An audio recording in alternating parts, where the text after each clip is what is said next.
Welcome, everyone, to the conversation on equity, retail leaders in action. I'm Denise Rolark Barnes, publisher of the Washington Informer, and your host for this candid conversation with retail leaders who are social entrepreneurs as well. Equity is imperative and indisputable. Understanding where to invest and how to improve the workplace and the community shows measurable actions and commitment to change. These business owners are here to talk about lessons from the global pandemic, inclusive of their social responsibility goals in action. Welcome. Thank you. I am so excited. I'm telling you, I've heard some fantastic stories of survival today. And I'm sure that you all have a lot that you can share in this conversation. And so I'm happy to introduce Wright, who is the CEO of Shea. Welcome, Thank you so much for having me. And also Valero, owner of Hook Hall. Did I pronounce your last name correctly? You got it. Okay, Valero. of Hook Hall. And Bryan Myers, who's with Solidcore. Good afternoon. Good afternoon. So I'm going to, first of all, I'm calling you all survivors. I'm calling every business in this community a survivor, because if you're here today, that means that you have a story of survival that this pandemic proved in your spirit, and the fact that you're able to continue to do what you do. I'm going to start with you, Rahim, since you're on the end, Rahima, to talk about Shea. And you've been in business now for how long? I've been in business for a while, and I couldn't agree more that if you made it through COVID or making it through COVID, you're certainly surviving. And I also think it's really important that we understand, in order for us to survive, we have to work together. In order for us to survive as a small business community, we have to see that we're stronger together, and we're stronger when we combine our collective, efforts to help each other get through this really hard and difficult moment. And part of this conversation around retail in the district is a conversation of how local government is supporting us, as well as how each small business owner is connecting with the networks that they need to really make it through. So in terms of my company, Shea, I started it after I served in the Peace Corps in 2005, so it's been a while. And our mission is to support living wages for women in small rural communities of northern Ghana. So we work with our suppliers who create and produce this amazing skincare ingredient that we bring to the US market, and we distribute through retail channels like Whole Foods, and most recently we launched with Macy's. And so the whole idea behind our business is looking at how, selling a local product, that's made here is also having global impact. And so immediately during COVID-19, in March of 2020, I woke up to the news of everything that was happening. And I'll say every aspect of my business was impacted, from the suppliers that we work with in Africa to the retail accounts that we had. We had retail at the airport. Because of mandatory shelter in place, we had to close that. We also had to close some locations here in DC, as well as a partnership we had with MGM Resorts. They closed for many months. So almost overnight, over 70% of my business disappeared in terms of revenue. I want to get back to really talk about what that overcoming was like, and because I want everyone, all of our panelists, to share a little bit about that. I know you, Anna, had to pivot as well. And one thing that Rahima talked about was community.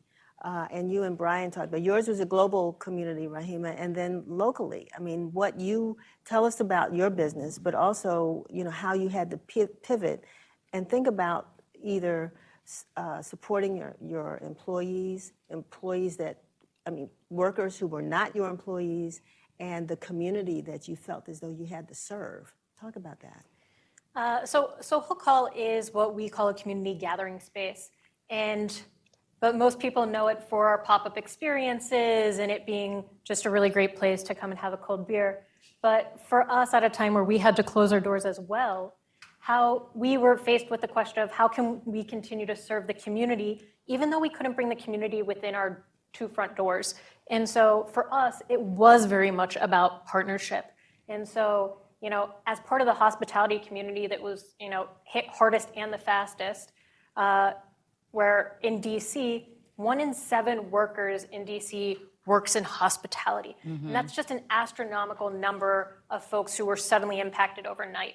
And so what we did was we partnered with other hospitality owners and operators and kitchens and with the Restaurant Association of Metropolitan Washington, who was really phenomenal about taking the phone call about creating a fund. And so we created the Workers Relief Fund with RAMW and raised close to $1 million in order to provide meals for hospitality workers during this time where they otherwise, especially at the beginning, were struggling with even navigating the unemployment system and the social safety net programs. Because as one bartender said to me, I've never had to apply for unemployment.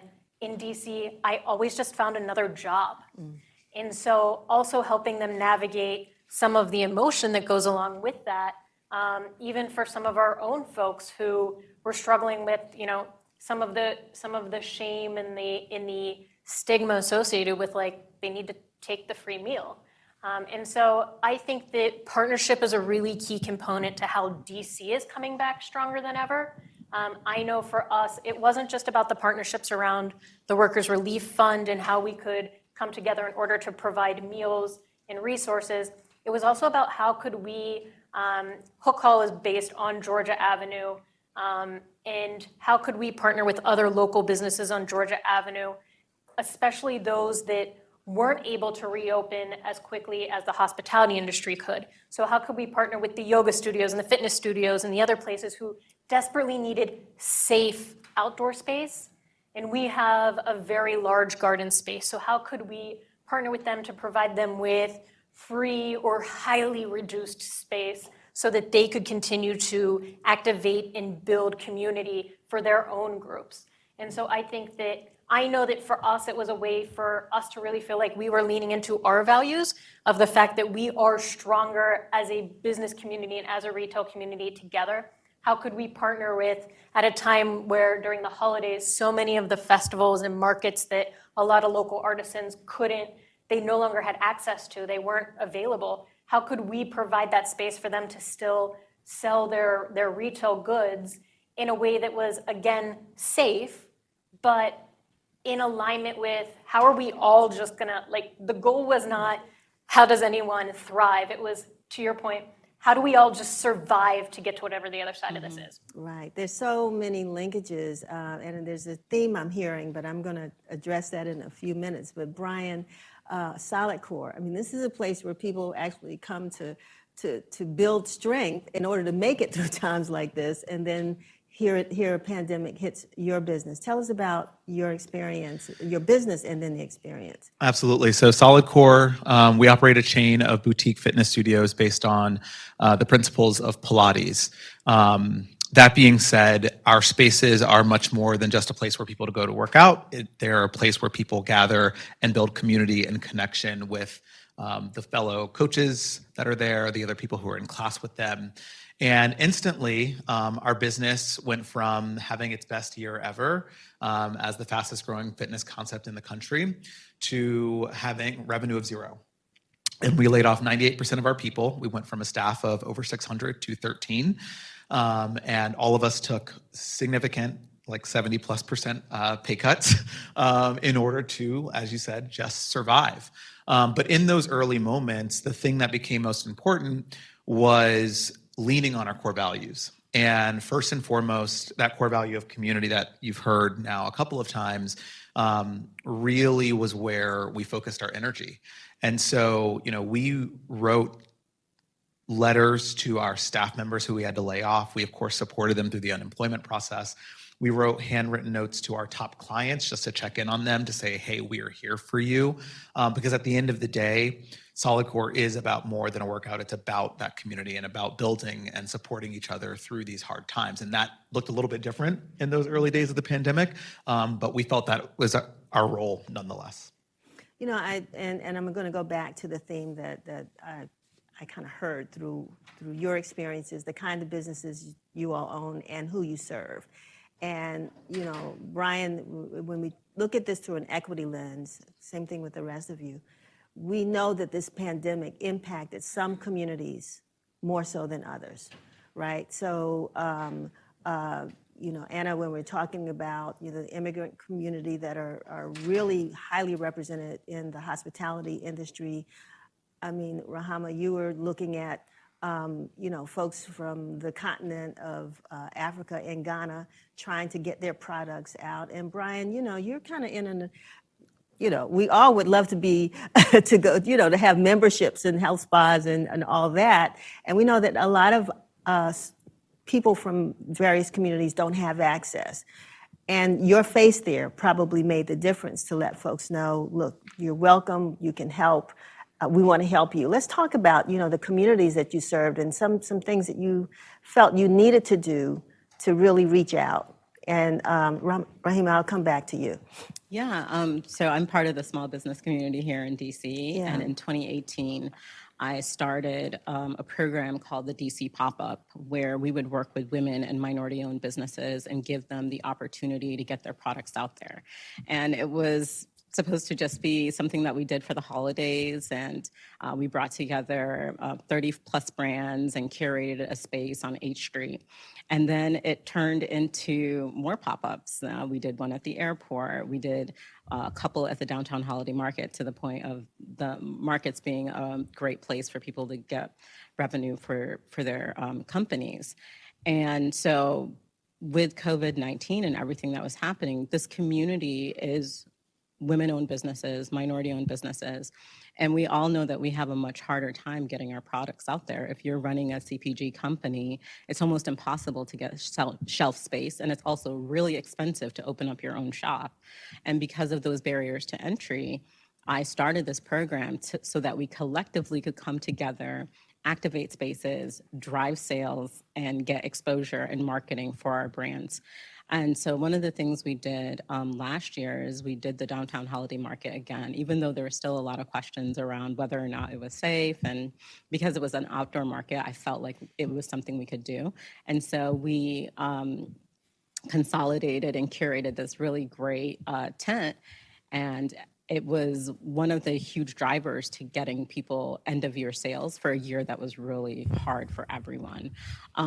It was also an opportunity for people to know that the business community is not going anywhere. It's been really hard to see all the, shuttered venues and to see all the fun places that we eat at and we go to, and it's not there anymore. And I think it was a moment to show that, listen, we're here and we're trying, we're not, giving up. We're gonna fight. And so it was an incredible opportunity to just come together at the end of a very hard year and use those holiday sales as a way to drive revenue for our businesses. And we're back again. We're actually doing a pop-up again on Connecticut Avenue as part of the Golden Triangle Bids Grow Golden program. And so we are on Connecticut Avenue, and we have about 30 different brands that we're featuring. We're calling it our Women of Color pop-up, plus allies. And I've brought a couple of the products of the different brands that are being featured. And so I really want to encourage everyone to come out and support us there. Fantastic. I still want to go back, though, because, in the news reports now are showing that their products, automobiles, things that are becoming difficult, for people to buy, the prices are high because of the supply chain. Products coming from other countries into the country. And shea butter originates in Ghana, right? And so was there a challenge that you experienced in getting the product that's the basis of your product? Oh yeah, for my brand, if we want to just focus on Yeleen for a second, absolutely. I mean, Ghana closed its borders for 4 months. And so a lot of countries in Africa, they had a much more restrictive response initially because of the lack of health infrastructure in a lot of these countries. They weren't going to take any chances. So I travel frequently, and I couldn't travel for months on end. And so for our cooperative members, we had to cover visits to health clinics. We had to try and get communities that didn't have access to testing testing resources. And so I have an in-country team that runs and manages all of that. So thankfully, they were supporting the various cooperatives that we work with across 14 villages in the north. But we had a really hard time getting inventory in place. So part of our revenue loss wasn't just because a lot of the large accounts I had, like for example, MGM, we supply their spa. The spa closed. It's reopening, and I'm really excited to share we'll be back in their spa later this year. But it was also inventory. We could not get not only shea butter, but also our components. And so a lot of people in CPG couldn't get their packaging because so much of our supply chains are dependent on China, and so much manufacturing is happening in China. And so all of those were really huge challenges to my core brand, Yeleen. But over the last few months, particularly with our launch with Macy's, we were able to get shipments in, we were able to increase our manufacturing, and we are growing, and we're experiencing a turnaround that I'm really excited about. That's good news. That's good news. Anna, let's talk about the community that what that community looked like, what were some of their issues, and just how you were able, I know, providing food and was essential, but I'm sure people sometimes when you open that door and you give a person a meal, it's like it opens them up to other opportunities to talk about their needs and how you were able to address those. I think what was interesting for us in the hospitality industry is we very much felt like we had two communities that we were serving. You were serving the workers who we were very much focused on in the hospitality industry and trying to also understand the very same issues that everyone was facing. They were feeling in a magnitude way because they also were suddenly in just such a period of uncertainty as it related to financial stability. And so all of the quarantining, and you're talking about an industry that is highly social. Hospitality is about bringing people together. And so how could we continue to find ways for people to feel like they need connection when, one of the reasons at a certain point that the meal distribution became so important to us is we had people saying, this is the only time of day where I see another human or anyone asks me, how am I? And so just that need for human connection, I think that, coming out of COVID, if we've realized anything about Maslow's pyramid, it's that human connection is a core element of what we need to survive. And so for us, not only through the worker relief program were we trying to make sure that we were providing, online education and ways for people to connect over, different types of bourbon classes and different types of education, because from our idea was if we could help the industry to come back stronger, that was really important. If people could come out of this with more knowledge and skills provided to them, that was really important. However, at the same time, as we were able to reopen, in June of 2020, it also became really important, how do we serve our guests and our typical community who comes in? And we say that we have a mission with all of the venues that we create, that people feel welcome, that they feel safe, and that they feel acknowledged. And that only if you meet those three things can anyone ever attempt to have a really special experience or memory with anyone else. For us, it wasn't just about how do we do that in our venue for guests coming in, but how do we do that in a way where, think about this, was like pre-people getting vaccines. How could we also do that for our crew, who we knew we were asking? It was this it's this paradox that no one wants to talk about, where for us to be open as a business, we had to ask our workers, we had to ask our crew to put themselves in danger in order for us to be able to make the revenue we needed to provide the resources to protect them. It's like a paradox that there is no great answer to. And so how could we at the same time do small things to make them feel, our workers feel welcome, safe, and acknowledged at the same time, so that they could even have a chance of creating that same type of environment for the guests coming in? And how do we, we were saying that it's really important, the hospitality community has a really important role to play in how a community reemerges and how they're able to reconnect. And so for us, it was about, speaking very candidly, we like threw all of our eggs in a basket. Although we do pop-ups, it was like not the time to do a huge theme change. But we were like, well, got it.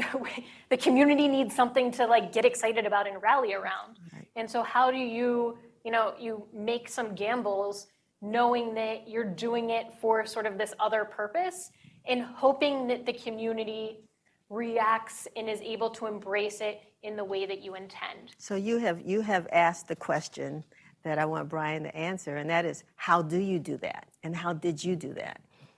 Yeah, absolutely. So Denise, I think you led with talking about how the pandemic has disproportionately impacted certain communities, right?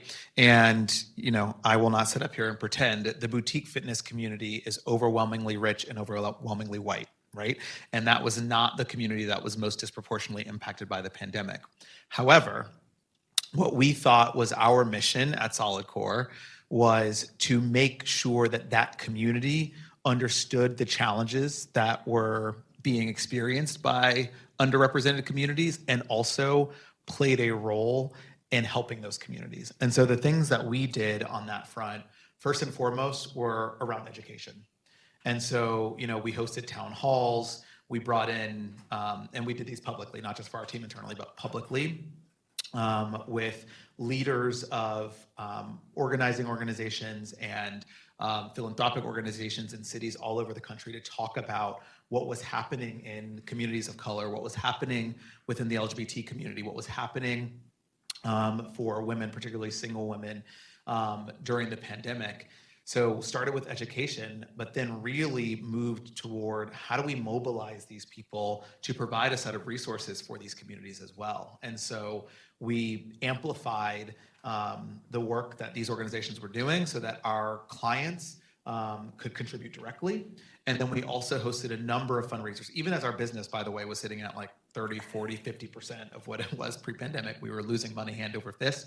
We still made it a priority to make sure that we as an organization were taking the dollars that we were getting from our wealthy, overwhelmingly white community and allocating those dollars to these underrepresented and underserved communities that were most impacted by the pandemic. I think it's amazing. I mean, I think you all have earned your angel wings because of not only what you did to try to survive, but also what you did to contribute to the communities that you served. Well, during this pandemic, what was the one thing that kept you awake at night, that made you say, if I could just do this? And was it about you or your business, or was it about the community that you were serving that you really strived to do, but just didn't know if it would make a difference? Bryan, I want to start with you. Sure, I can start with this one. This one, it's funny. This one, I don't know if this is going to be the answer that you were looking for, but it popped into my head right away as soon as you asked the question. But the thing that kept me up at night was, how do I stay stable? And I don't mean that in terms of like mentally stable, but how do I, as a leader, serve as the steady hand for my organization? Because everything around us is moving. And as people are seeing the ground shift from underneath them, they're feeling their own sense of insecurity, lack of safety, their own anxieties. How can I continue to lead an organization that does important work for the communities that we serve by being as steady of a hand as I could be, while also, by the way, recognizing that I myself was feeling many of the same emotions, right? Not knowing what was going to happen. My husband works in the school system, so was he going to get COVID and be exposed as he's going in person all the time? I'm in the studios all the time. Like, I'm having all those same emotions that everyone else is having, but trying to also navigate, I know what my organization needs from me most right now, and it's to be steadfast, to be a steady hand, to be confident in where we're trying to take the organization. Wonderful. I just want each one of you, you see we're running out of time, but I want each one of you all to address that, because hopefully you're sleeping better now. But Anna. I think that Bryan really hit the nail on the head. As a leader of an organization, everyone's looking to you at a time where, as I was saying, that you're trying to figure out a calculus equation you don't have the answer to. The variables keep changing. And so how do you remain calm but steady? And I started saying the mantra of the antidote to fear is action. And so for us, it was about how can we continue to do something? We might not know that it's the exact right thing, but how can we continue moving because it was progress over perfection. Wonderful. And Yeah, Rahama? I'm just going to borrow your mantra thing because in 2020, I think for me, everything was just kind of falling apart. And like with so many other businesses and industries, and I had to actually just be vulnerable and be okay with admitting that it was a very difficult time and asking for help. And I think that we need to normalize leaders being able to ask for help and saying, you know what, I actually don't know what to do. And really figuring it out as a community. And that community is not only the ones we serve, but it's also our political community, the people, our elected leaders, our spiritual communities, et cetera. And so for the first time in many years of being a business leader, I actually had to be very vulnerable and say, so much is so out of my control that I really need to just take a step back and admit that I need help right now. And my daily mantra was one day at a time. Every day I said that, one day at a time. I just need to get through this day. And that turned to weeks, that turned to months, and we're still standing. We're still here. And I'm just curious if there's one place where you got help that you least expected, one person, one organization, some place where you got help and you least expected it. Yeah, for me, it was actually a lot of people from my high school and a lot of people from college that I hadn't communicated with in many years, honestly, that reached out, that purchased products that we had, or even just purchased a gift card because our inventory was so low. And people would send, people that I haven't spoken to in decades, reached out and said, hey, how can I help you right now? And part of it was not only COVID, but it was also around racial justice and everything that was happening around Black Lives Matter. So I was very surprised at the number of people that I hadn't been connected to that reached out and wanted to help and wanted us to survive and make it through. Great. Anna? I'm actually going to give a shout out to Ballywick, another local DC business. They reached out at the beginning and said, hey, we had this idea for a campaign that we were going to launch called Kindness is Contagious. We want to do it in conjunction with the Workers' Relief Fund. And the reason I mention that isn't just to show the power of partnerships and how DC came together, but it was also because part of what was super helpful was walking down the street in the middle of the pandemic and seeing people in the shirts and in the masks, and how much of an impact that had at sometimes really dark moments of realizing that there are people out there supporting you that you don't even know. Mm-hmm. Wow. Bryan? Yeah, I would just say the biggest surprise help came from competitors. The fitness industry in general has been notoriously competitive. We don't talk to one another. We don't talk about how things are going. Like, we're all in our own lane. But the pandemic really brought out that spirit of community and shared destiny, and this notion that we are all stronger together. And yes, we compete and whatnot, but we're all out here trying to make it, and we got to share what we're seeing and what we're doing and how we're tackling these different issues and problems. And the community came together in a remarkable way, particularly here in the DC fitness community. I know that there's probably a lot more we could share about our experiences and how we have become overcomers and survivors and realize we're much stronger than we even thought we were, thanks to this pandemic, if we can thank it for anything. But I appreciate you all being here with us today to share your stories. I know that there's a chapter 2 or 3 or 4, and I certainly want to hear those, or I'm sure the community would like to hear those as well. But I wish you all the best of luck, and thanks for joining us.